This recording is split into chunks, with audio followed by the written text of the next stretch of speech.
Watch this coastline. It looks like the scar of a split island or the edge of a moon. One would hardly guess that it is the seascape of a very civilized continent, Australia, the border of its most remote and untamed state, Western Australia.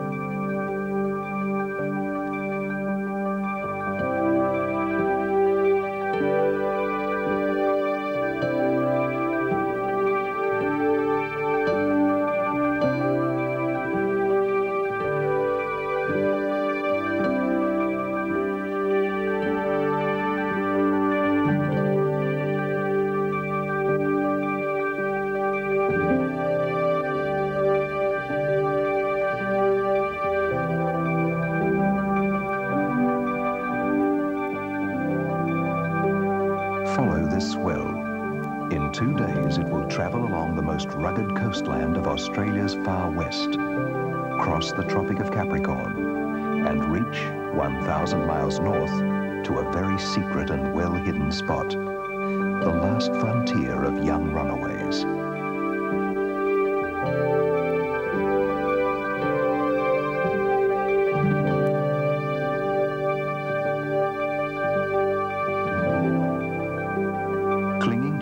Of rock, battered by giant rollers of the Indian Ocean and unpredictable cyclones, a group of late adolescents, far from the suburban life, their families and schools, have invented their own lifestyle and formed a chosen tribe, sharing the same passion for surf, freedom and wilderness. They call themselves, with pride, Capricorn Drifters.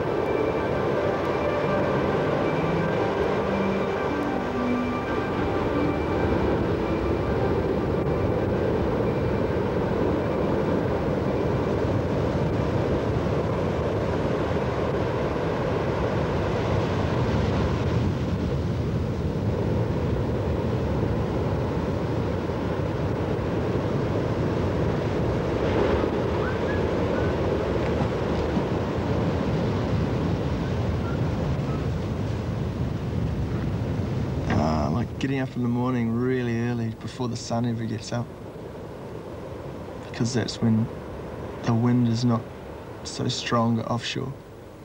It's really perfect, and it's so quiet, and the waves are really glassy, and not many people get up at that early in the morning in the dark.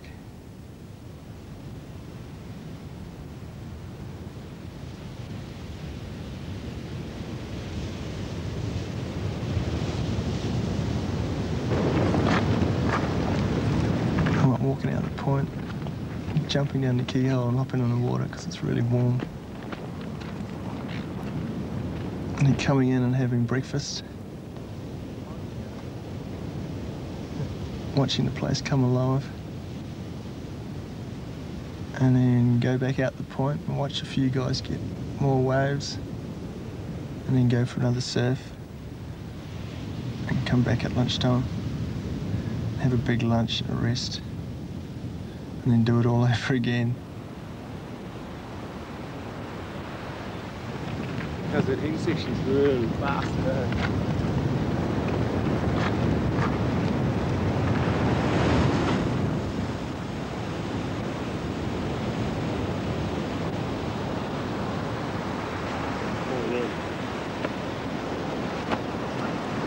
Alright. For the texture protection.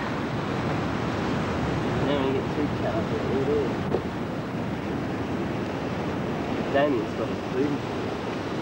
Is it?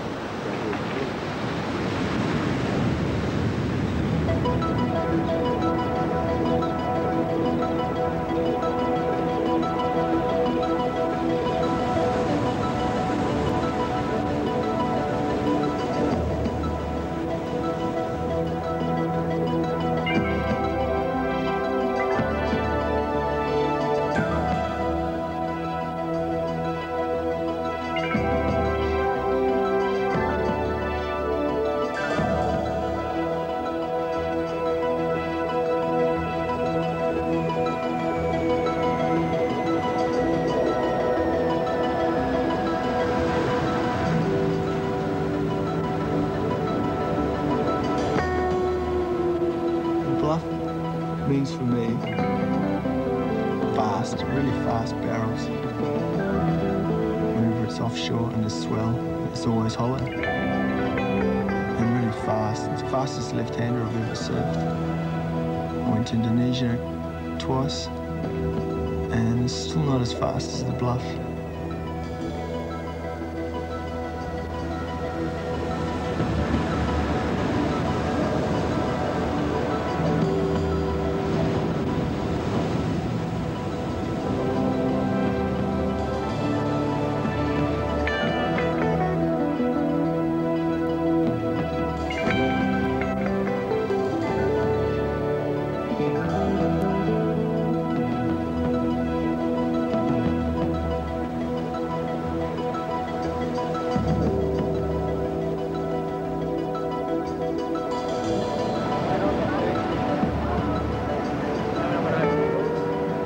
The bottom of the shelf out there, or you could call reef, is just covered with sea urchins. And if you do stand on them, you'll get heaps of cuts.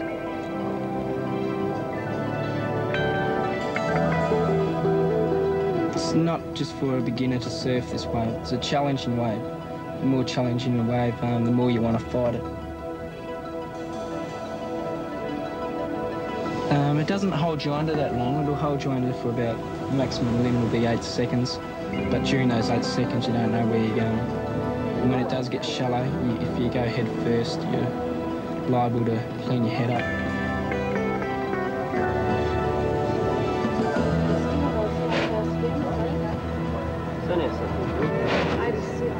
It's got a track up there.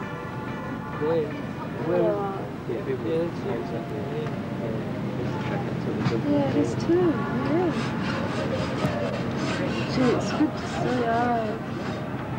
see. Everyone looks after each other up here, because you got to, because it's like just one big family, Red Bluff.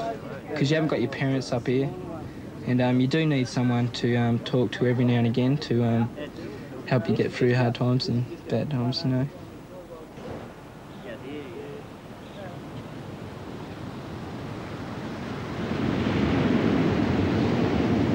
Phil's a good bloke to listen to, because he knows a lot about this place.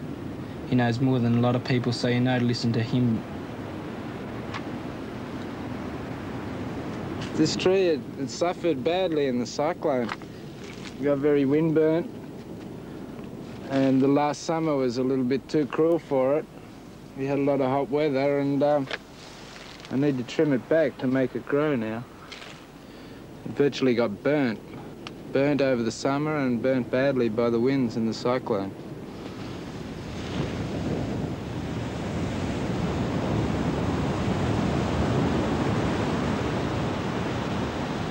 I enjoy the solitude I get from living out here, and I enjoy looking after the place. That's basically why I'm here. I first come here to go surfing, but since I've become the caretaker, I look after the place, and I feel great about that, because it's in my heart to look after it, and it's something that comes natural to me after living here for quite some time. It's pretty easy to care for a place you really like. Yeah, I went through the four-way, so I remember the last time.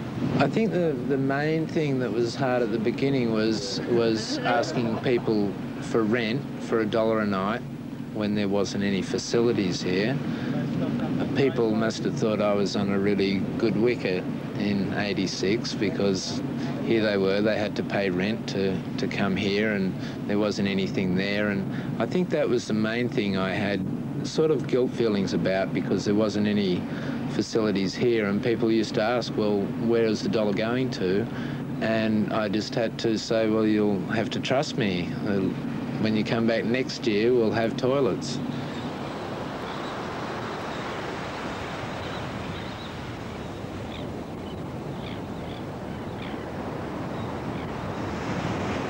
So, it's my 9th birthday tonight, and having a bit of a party over the next cave next door, and should be a few people coming in there. You know, there's no other place like this to have a party. It's really different than just in a you know, a normal suburb house or anything like that. And like there's different people up here all together, and everyone's more open. I know, yeah, it'll be different. It should be good. It's the best place in winter in Australia, for sure. Because like on a day like today, you know, it'd be probably 27 degrees. It's about normal temperature up here.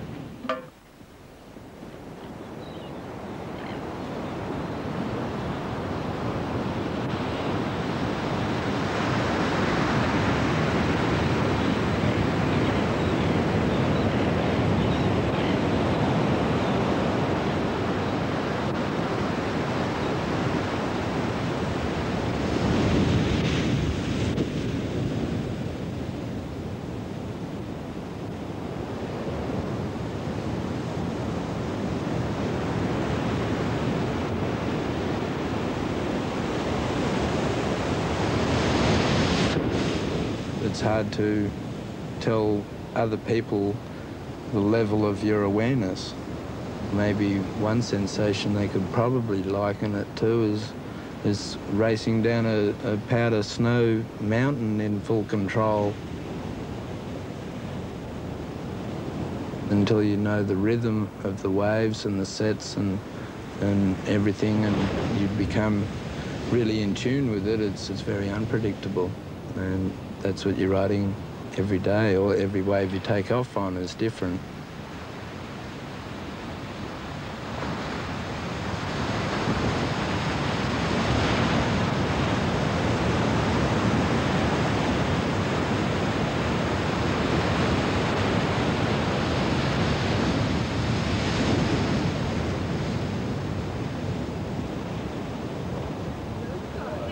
Birthday to you! Happy birthday to you! Happy birthday to you! I miss them. This is just a swell. Go.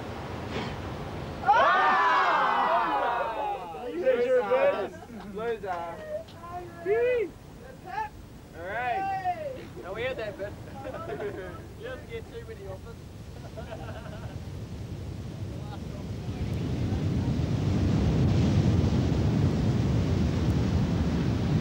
Okay, Eric, time to get up, mate. Surf's on. Time to get up. Whew. All right, up. Get up. Let's do it. Turtles, brother. Let's go. What's it looking like, Ben? Bit north, but maybe. Bit of swell on out there, or Have a look. we're going to get the binoculars out and check check the thing out. Have a look, old son. Bit of a stretch.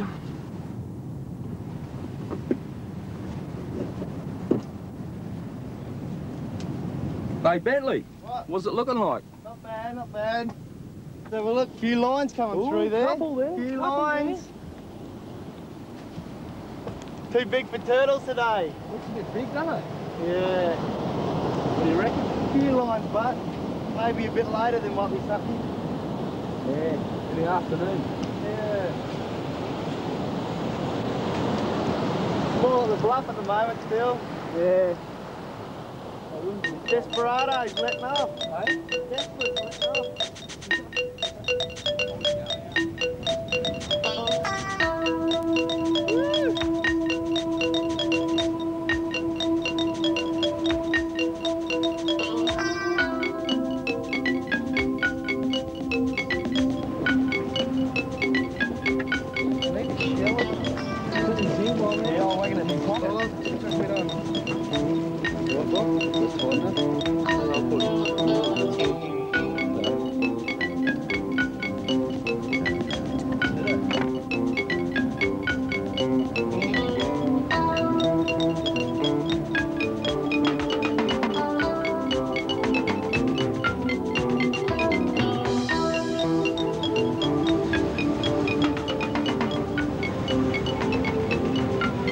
Surfers out here give you a handout.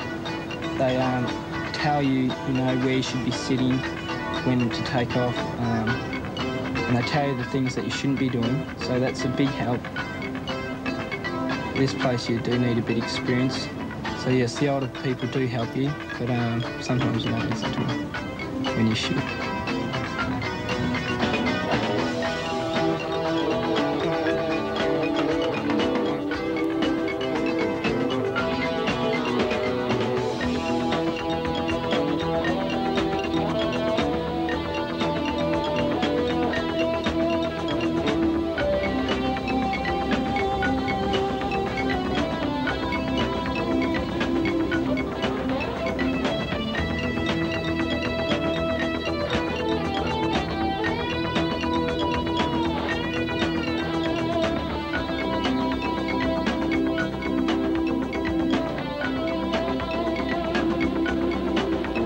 There's so many sharks here, it's unbelievable.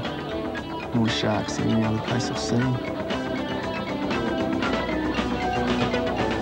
I fear sharks when I see them really close to me. If you have to sit around with your legs dangling in the water when there's just 1 or 2 ears out, it gets a bit scary. But as long as there's a few friends and the waves are consistent, you usually don't worry about them.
Come on over there. Get those cups going. Yeah. Wash them up. Not everyone can come here and live. Like you have to travel 2 hours to get your water and food, supplies. Not everyone likes it. I like how rough it is. You don't have shops right next to you. Phil's shop's good for his short, sharp feed. But everyone's got their different ideas of how they like to live at the Bluff. I've got a boat, so if I can't get on that boat... Prawn boats to go, I reckon. If I can get on there and laugh, I'll just hang it out, do some good hard work, I don't know. Yeah, let's go. You just got to be motivated in that, you know? When you're in there. 2 months in town. Yeah. Take the rest of the year off till Christmas time. Yeah. See? You can always pick tomatoes. Oh, that's just so bad. Yes, yeah. Pick tomatoes. Nah, out here. Yeah? Yeah, really, but they're really hot. They're really red hot tomatoes, eh? Like you pick one up and you break it open and it scalds you. It's Yeah, really right. hot. I heard about that. And like you're out in the sun all day. And it's only about $7 an hour. So you don't get, you got to work all day just to make your money.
boiling the bone of a cuttlefish, just the backbone. They dry out and they come out really good. On flat days like this when it's onshore. Some guys play the guitar and some guys listen to music and that. And I just carve cuttlefish because it's the best thing to do. It relaxes me.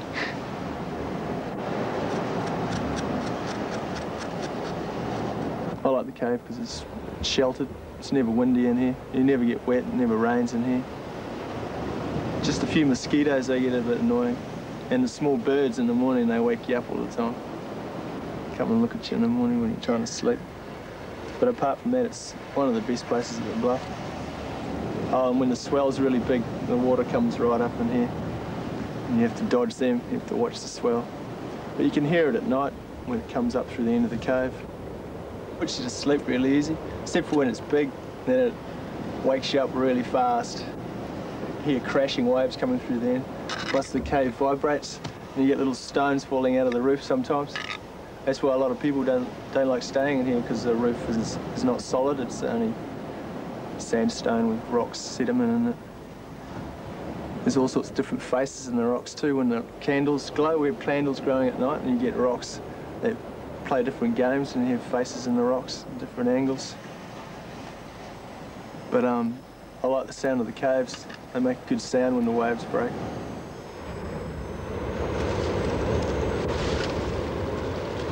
Every year I come up and save up my money and stay here as long as I can. It's just a great place to be. Like, just the surf and plenty of fish to catch, and you don't really have to, you don't need anything to survive. You can survive on the environment. You don't really need anything. Any hypes of the city or anything like that at all. You don't need it. None whatsoever. You just forget all about everything about the town, cities. It all just drifts away.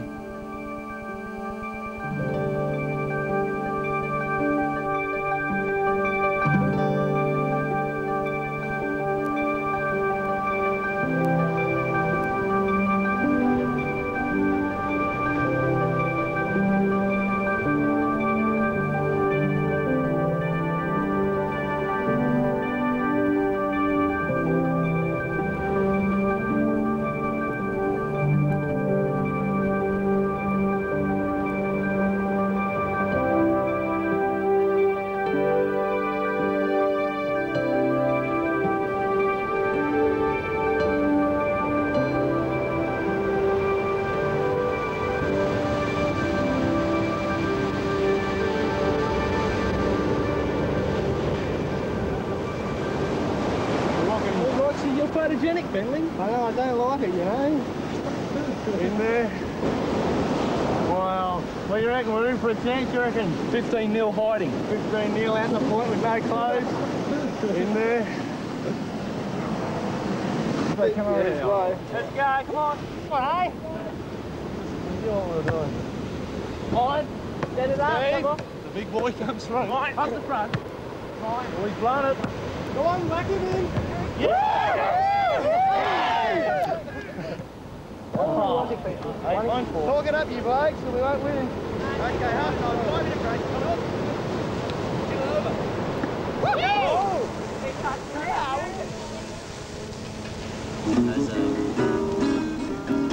Woo! Mary had a little lamb, white as snow. Oh, damn it. And everywhere Mary went, and we showed her. He followed her to school, then he followed her home. Mary had a little lamb, his feet was white as snow, and everywhere that Mary went, the lamb showed her go. He followed her to school.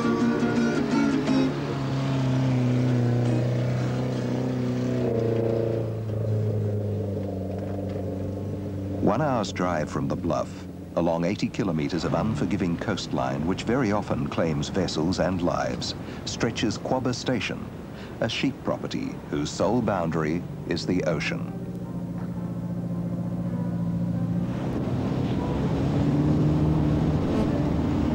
Mike and Jill Meacham own and manage this kingdom of foam and red dust, as well as the Bluff, which is part of Quappa Station.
Well, to begin with, when we first got here 10, 11 years ago, we weren't really enthralled because they tended to just think that that place was their own, and they also didn't really care for it or look after it well enough, and consequently the environment suffered quite tremendously.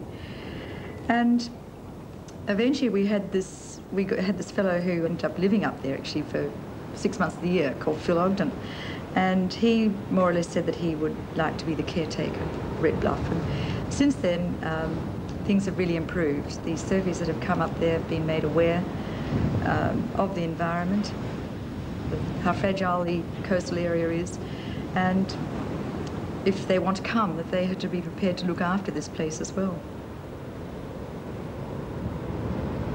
What I do enjoy, or what I do think is quite good about this land, is just being able to look out at the front window and see the ocean, see the ground, the vegetation, and not masses of other people around. It's lovely to have people around, but it's very nice to walk out and just look out there and see this beautiful country. Usually you get up when the sun sort of creeps up over the hills and you're still finishing off as the sun goes down at night. It's very busy just keeping the house going and feeding all the staff, people that come through, plus also the tourist cottages, which keeps me very busy, keeping them all up to date and ready for people to move in, and helping Michael when needed during shearing time or doing windmill runs, just when needed. Look at that.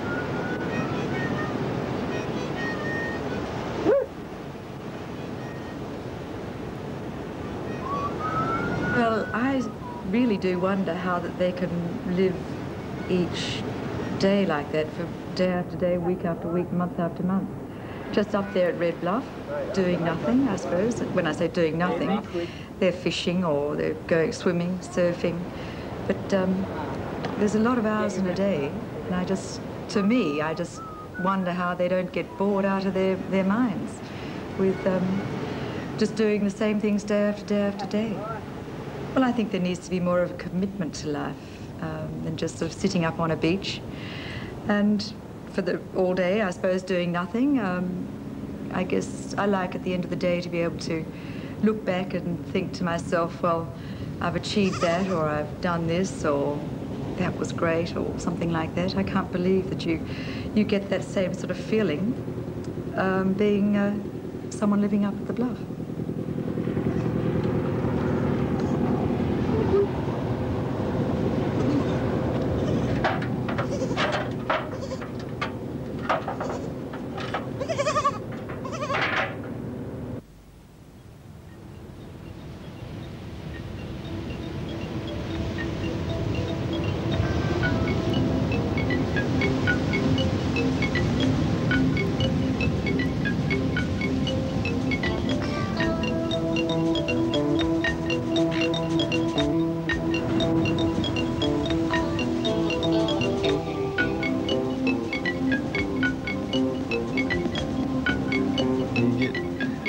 Sometimes, and you just feel like the most useless surfer you've ever been, and then you get days where you make a wave, tube, and come out, and you feel about 10 feet tall. And your heart's racing at 90 miles an hour.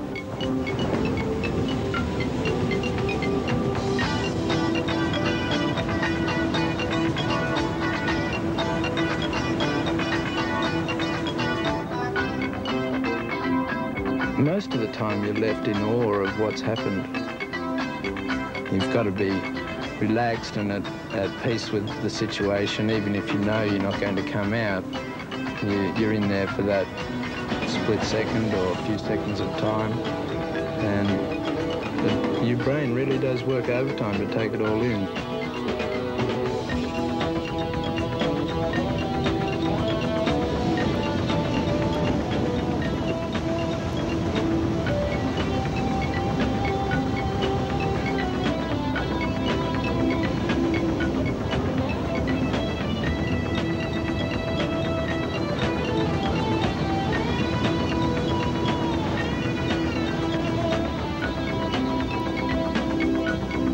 The Bluff claims everybody.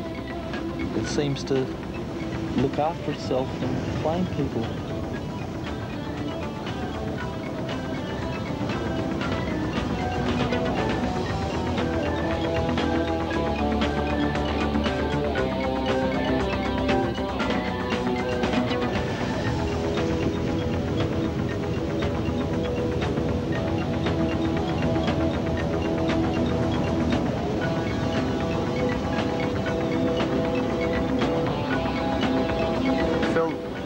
Snapped his board, duck diving a wave. The waves are really powerful today and there's a lot of water in them. Don't know where the other half of his board went. It just disappeared. Mother Ocean.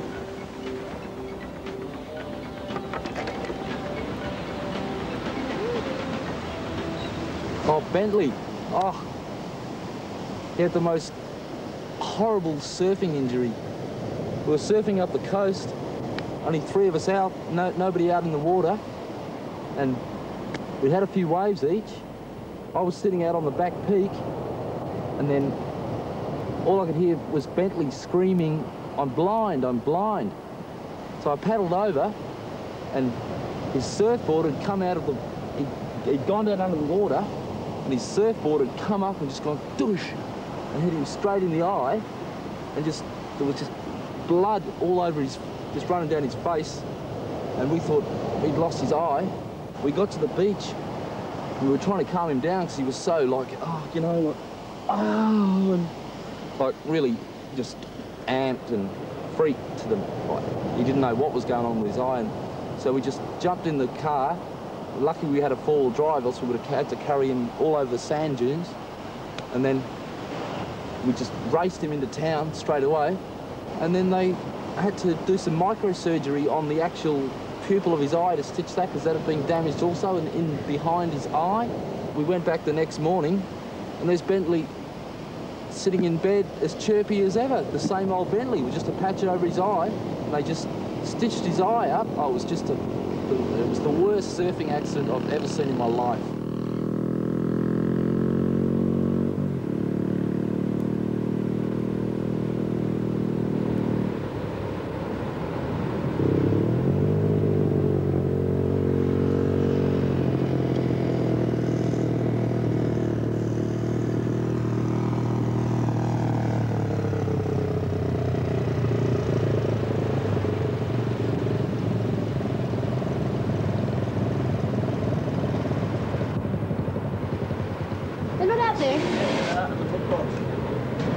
Well, we had to get a caravan out here so I could live out here with Phil sort of on a full-time, part-time basis. I mean, I really love cooking. I love being in the van most days.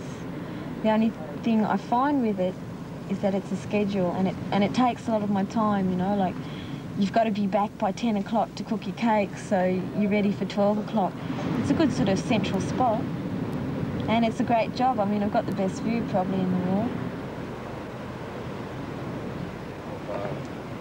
Oh, perfect. Jags. Couldn't I? Yeah, I suppose I've always been a loner. I mean, it's good out here because you get a chance to look at yourself, you know, and you get to look at your bad points and And especially living with Phil, you know, you get to know each other really well, you know, sometimes probably too well. But I think that's the beauty of it, because it teaches you about yourself, you know, which in the city sometimes you can override those things because you're just too busy doing other things to sort of, you know, notice your bad points or see where you could improve yourself, etc., you know.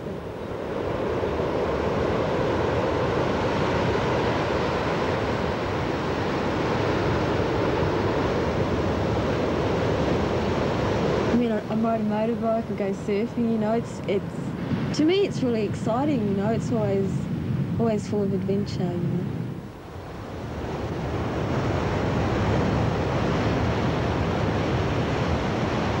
I'd say most of my friends are men, you know, I haven't got many lady friends. You know, sometimes it's hard, you know, you can't sit down and talk about clothes and makeup and all the rest of it.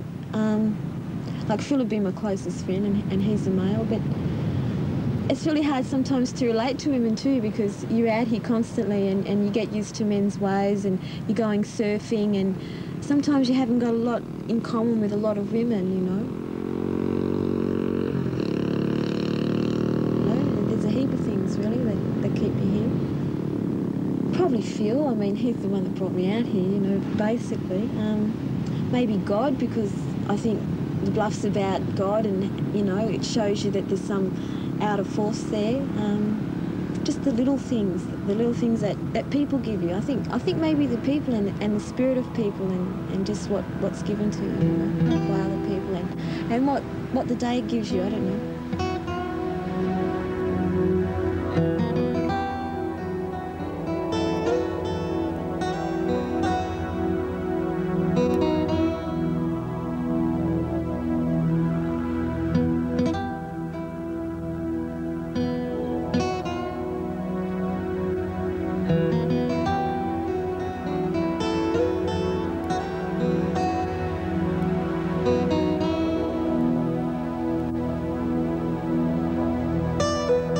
The harshness of the land just makes the place more beautiful.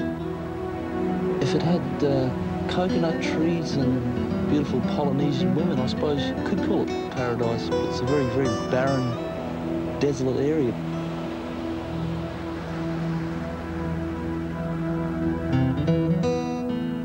You're driving up and you haven't been here for 6 months and you pull over the hill and just see that red bluff. It just gives you that feeling that to me, it's nearly like home. I'm home again.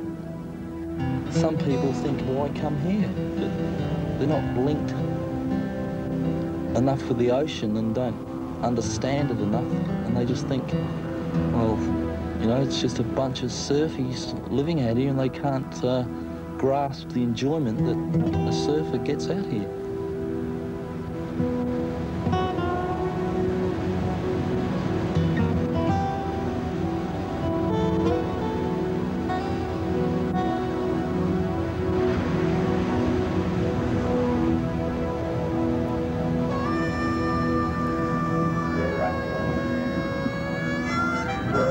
Two months ago or so, I was out surfing and a board rolled over and the fin chopped me in the head and cut all my head open. And some people said it was really bad. And I wasn't going to go to town to get it stitched up, so I asked this guy, and he said he'd stitched up his dog before, so I said, well, you're the man to stitch me up. He got just a normal needle and cotton and thread and put a couple of stitches in my head, which saved going all the way to town and back again for a couple of stitches.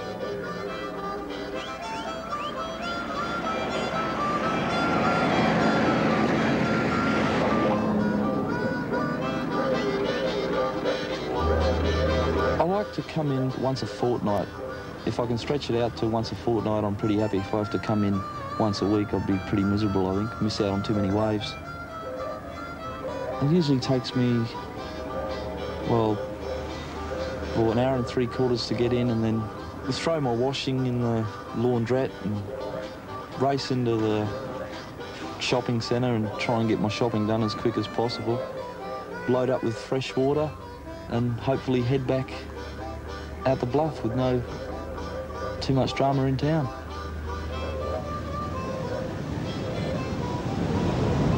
You're not left with much money now, are you? No. No doll. No good. No money, no surf. I know what you mean. Yeah. Well, what, you reckon I'll be all right going in there? Yeah, you should come in. And we can just go down to jetties and hang around down there till... Yeah, but, you know, what do you reckon? I'd take someone, you know, a bit bigger than me because, you know, a bit small, man. No, you'd be right. You reckon I'd be right? Yeah. Should be. You are a bit small, though. No, mate. Tiny.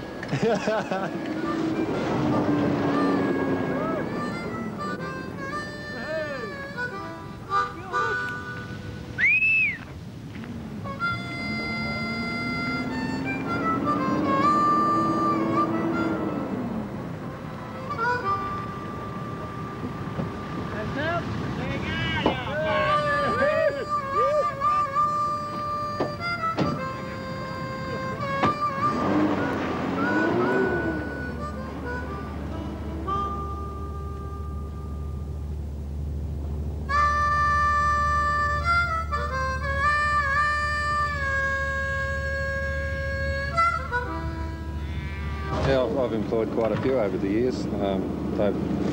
They usually do a pretty good job for me, and they're a good crew.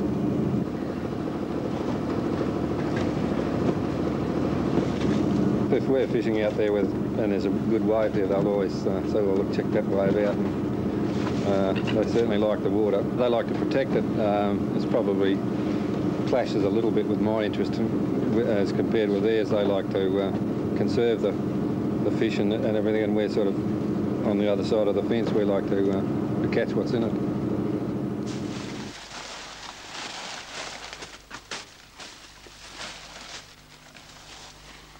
If the surfies come here and they want work, we'll give them work trashing in the banana plantation or whatever, and they're good at that for a week, and then they decide to go floating again, and then they come back. And one of the reasons why we don't employ them is because they're a floating trade.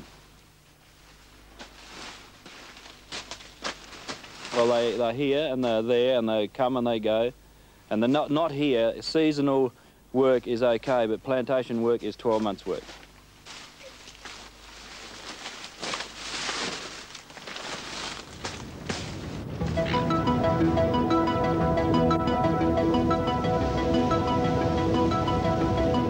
When you wake up in the morning, you may not even open your eyes, but you might hear a set. A set might even wake you up. And you sort of subconsciously put a size on that. And all of a sudden you look up and there's waves, and out you go because it's on.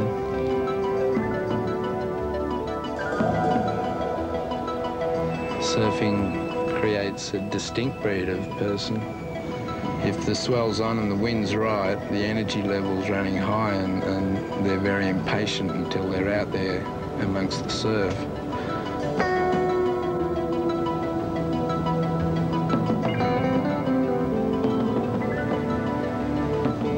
They know it's on and they know they should be there, and until you get in the water, most surfers try not to break into a run walking out to surf these waves, because break into a run and people follow you. The addictive level becomes intolerable for sure. You've got to go out and surf at least every 10 days just to keep your sanity.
for ages, it seems, although it may only be 4 or 5 seconds. But even 1.5 seconds can seem like an eternity. You can't hear anything until after you come out, and then you hear all the rush and roar. And at the same time, you're just filled with excitement because you've just come out of this beautiful wave.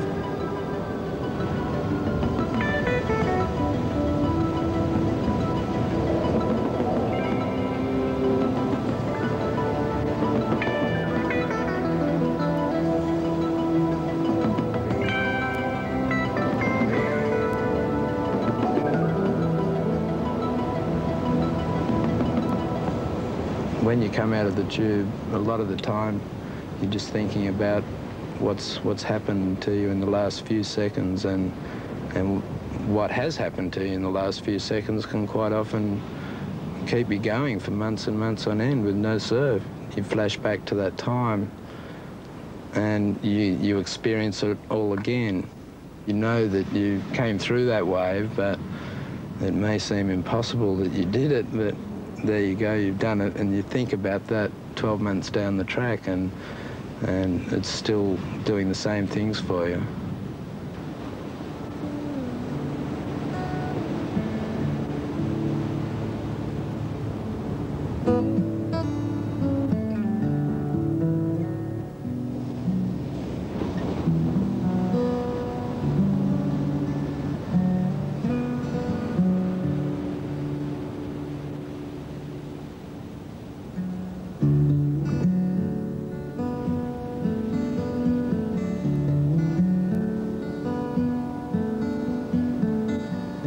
If it had vegetation and things grew here really well, it would be pretty close to paradise. I wouldn't want to go anywhere else really, because it's so sharp and hard and hollow.